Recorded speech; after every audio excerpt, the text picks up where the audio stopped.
Have you ever felt that someone was watching you? Not a friend, not a stranger, but something else. Something tall, impossibly thin, faceless, waiting in the shadows of the trees. They say he has no eyes, no mouth, no expression, and yet somehow he sees everything. Tonight, we dive into one of the most terrifying legends ever to crawl out of the internet. A figure who feels less like a made-up character and more like a shared nightmare. This is the story of Slender Man, the faceless stalker who has haunted forests, computer screens, and maybe even your own mind. To understand the nightmare, we have to start at the beginning. Slender Man was not born in old folklore, nor whispered in ancient myths.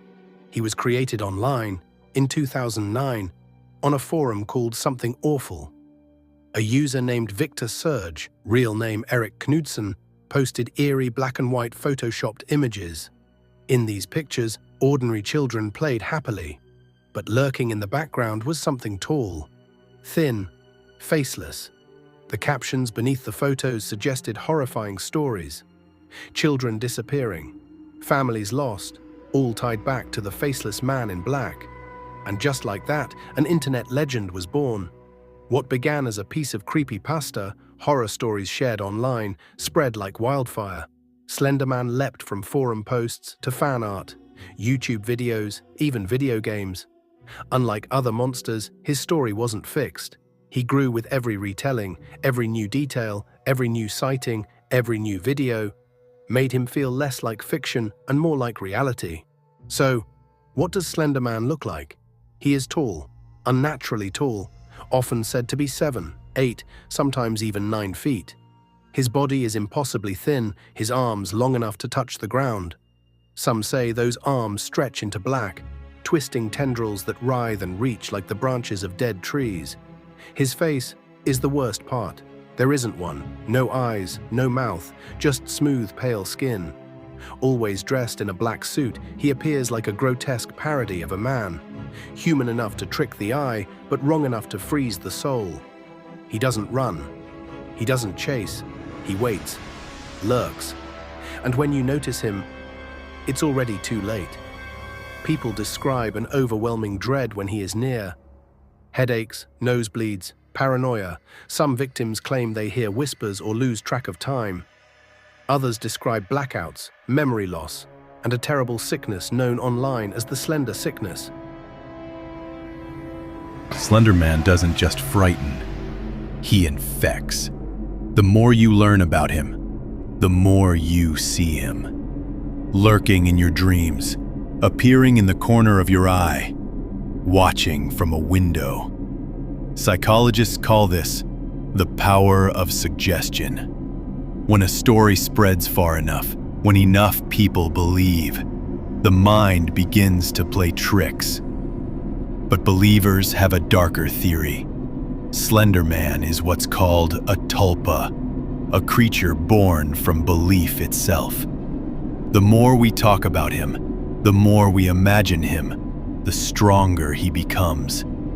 Maybe that's why he spread so quickly. People wanted to believe, and in their belief, they made him real. Most urban legends stay online, but Slender Man stepped into reality. In 2014, in Waukesha, Wisconsin, two 12-year-old girls lured their friend into the woods. What happened there shocked the world. They later claimed they were acting under the influence of Slender Man. They believed they had to kill to prove their loyalty to him. The victims survived, but the case became international news. Parents panicked. Schools banned anything Slender Man related. Reporters asked a chilling question. Can an online myth really drive someone to violence? Whether those girls truly believed or used Slender Man as an excuse, one thing was clear. The faceless figure had crossed from creepypasta into the real world. He was no longer just a supernatural phenomenon, and a nightmare parents couldn't ignore. The spread of Slender Man wasn't accidental. The internet fed him. Series like Marble Hornets on YouTube gave him new life, showing found-footage-style horror of a man being stalked by Slender Man. Millions of people tuned in. Then came video games, most famously Slender, the 8 Pages. In it, you wander through a dark forest, collecting pages while the faceless man stalks you. Simple, but terrifying. Memes, fanfiction, even short films kept building the legend. Each new version added details: teleportation, mind control, the ability to stalk entire families. He became more than a monster.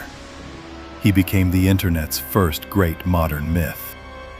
And here's the part that creeps people out most. Slender Man doesn't need to be real, to feel real. He doesn't chase you. He waits. He lingers. Sometimes just out of sight. Sometimes standing right behind you. People claim the more they think about him, the more he appears. In dreams, in photographs, reflected in glass. And maybe that's the scariest part. Slender Man feels less like a character, and more like a virus of the imagination. The internet gave him birth, but our minds keep him alive. So ask yourself, is he just a myth, or something more? A thought form, a nightmare that takes shape because we believe in it. And if that's true, then every time you hear his name, every time you see his face, you bring him one step closer. So, the next time you're walking alone at night and the woods seem a little too quiet, the next time you glance out the window and think you see a figure standing just beyond the trees, don't stare too long. Don't give him your attention. Because if the legend is true, then the more you think about him, the closer he comes. This has been Midnight Myths. If you enjoyed tonight's story, make sure to like, subscribe, and share to keep the shadows alive. And tell me in the comments, do you believe Slender Man is just a story or something more? Until next time, remember, some myths never die. They only wait for you in the dark.